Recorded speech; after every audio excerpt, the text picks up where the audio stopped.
Juicy Girl, Anchor Kelly, and we are taking a march around everywhere.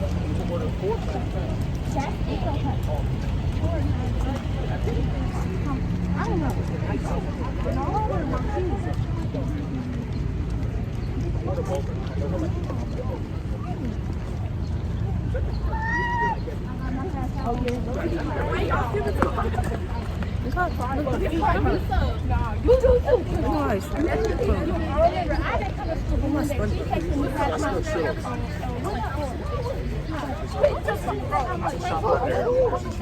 I don't come for one day. I can get that because he do be saying a lot of shit. You be like, man, I do.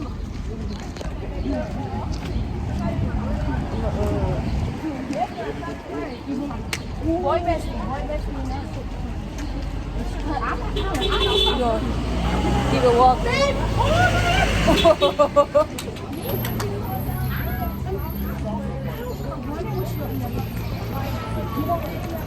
I want y'all to stick around for part 2. Also, I took some pictures. Someone posting pictures up too.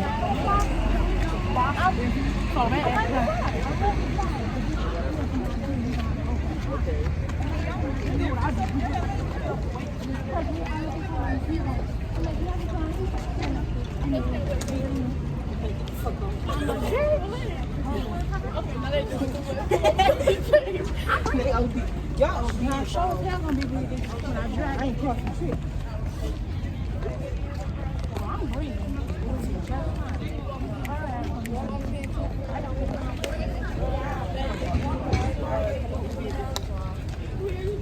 We'll see you up with part 2.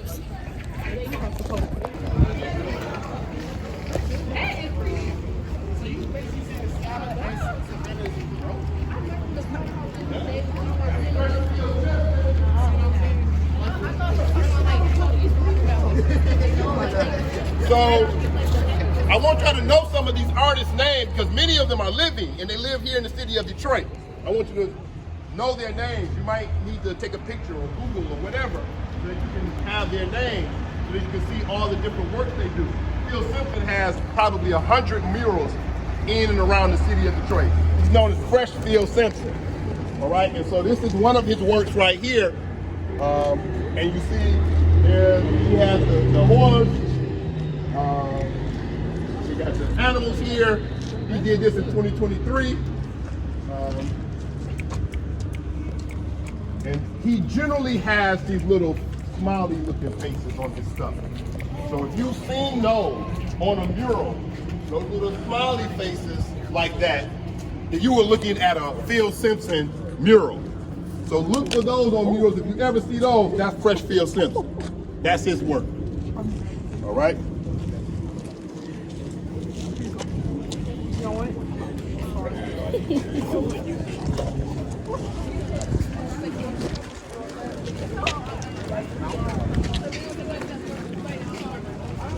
You marching down like you on a marching band or There's a something. whole bunch of murals in Southwest Detroit. One of the artists in Southwest Detroit is Southwest Freddy. He does a lot of murals in Southwest Detroit. There's a lot of other artists in Southwest Detroit besides him. But he's one of them.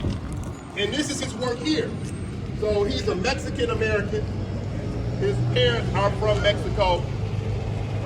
I believe he was born here though.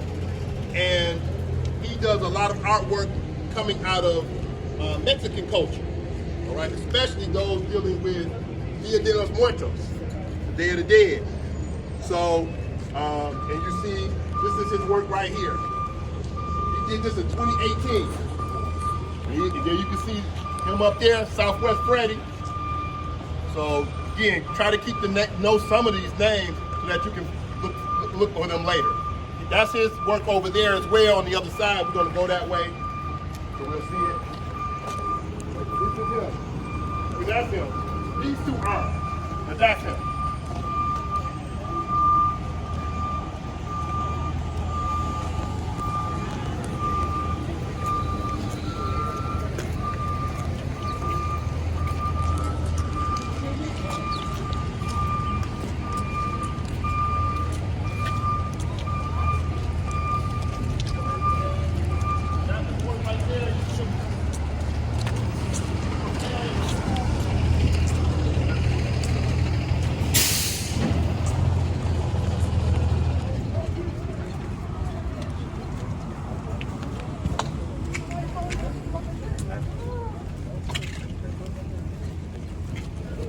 Yo.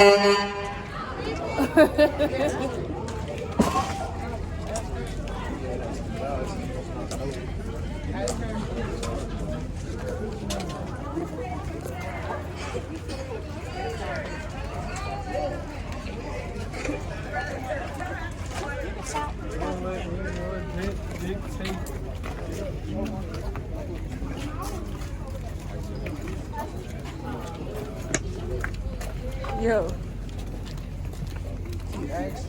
Huh? He asked. Excellent.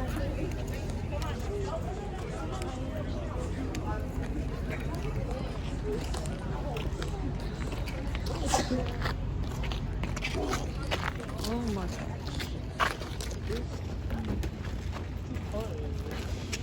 All right. So these are 4 of the well-known African-American muralists in the city of Detroit. And I can't...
All right, we got everybody? All right, well, let's first take it all in, and then we're going to go down and go to each one of the people. So this mural is in honor of Paradise Valley. Paradise Valley was the black business and entertainment district in the city of Detroit from the 1920s to the 1950s. By the 1930s, there were 350 black-owned businesses in that area. Today, when you go to Ford Field to watch the Lions play, or Comerica Park to watch the Tigers, or 36th District Court to pay your ticket, you are in Paradise Valley. That whole area, the parking lots, the freeways, the arenas, all of that was Paradise Valley. That was the black business and entertainment district. It would eventually grow to even include this neighborhood, because there would be clubs that used to be down there that would end up down here. So this was done in honor of that history. And so what's happened is, as I told y'all earlier, African Americans are coming to the city of Detroit in large numbers to work in the auto factories. So they're getting paid a living wage, which means they can be customers of businesses that they wouldn't have been able to be customers of as a sharecropper or tenant farmer in Mississippi. So that means that a baker, an African-American bakery, can make money because he'll have African-American customers who can now afford baked goods. He don't have to work at the factory. He can open up his bakery. She don't have to work at the factory. She's a tailor, but she has people now, a customer base, who can afford to buy her clothing that she's tailoring. So now you got all these other businesses that are being successful. And some of these businesses are clubs, bars, theaters, restaurants, hotels. That becomes a part of it. By the 1920s, the pop music of that day, so today pop music is what they could play on most of the radio stations. That's what we call pop music. So Beyonce's music, or Taylor Swift's music, or Kendrick Lamar's music, that gets played on most of the radio stations. That's pop.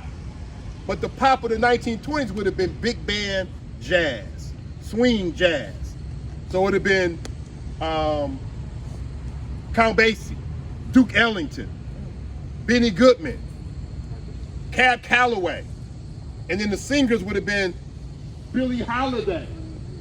Let's come down here. Billie Holiday.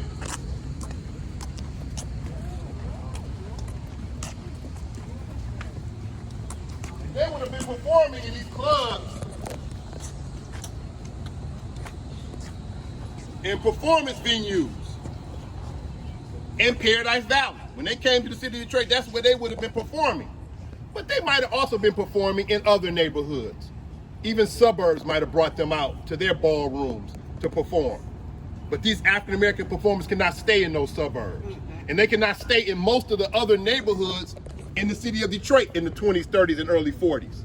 They couldn't stay in most places. The hotels downtown, the Book Cadillac, the Statler Hilton, wouldn't have allowed them to stay at those hotels either.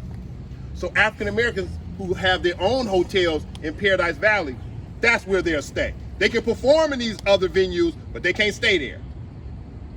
And so they stay in Paradise Valley. So that's Billie Holiday. The Gotham Hotel was about a block and a half from where we are right now. That was the 5-star black-owned hotel. From 1943 to 1963, they had a room called the Holiday Room, named after Billie Holiday. All right? This is Dorothy Ashby. She was a jazz harpist. She played the harp. She had a trio. She's a Detroit musician. So Billie Holiday is not from Detroit, but she performed in Detroit many times. But Dorothy Ashby is a Detroit musician. And she had a trio, a jazz trio. And her husband played the drums, but she was a harpist. So that's Dorothy Ashby. Right next to Dorothy Ashby, anybody know what this is? Good guess. Good guess. It's not Louis Armstrong, but that's a good guess. Because he plays the same instrument as Louis Armstrong. Louis Armstrong plays the trumpet. He plays the trumpet. Louis Armstrong's height is during the big band era, from the 1920s to the 1940s. That's the height of Louis Armstrong's career. But what follows from the 40s, really on to today, but really from the 40s to the 60s, is the period of bebop. The bebop era. Now jazz is not as popular as it used to be, but it's becoming more sophisticated. And he's one of the founders of bebop. The other founder is Charlie Parker. That's Dizzy Gillespie, right? Dizzy Gillespie playing the trumpet. So now we're in the bebop era. So we're post 1940. Right? Go down. This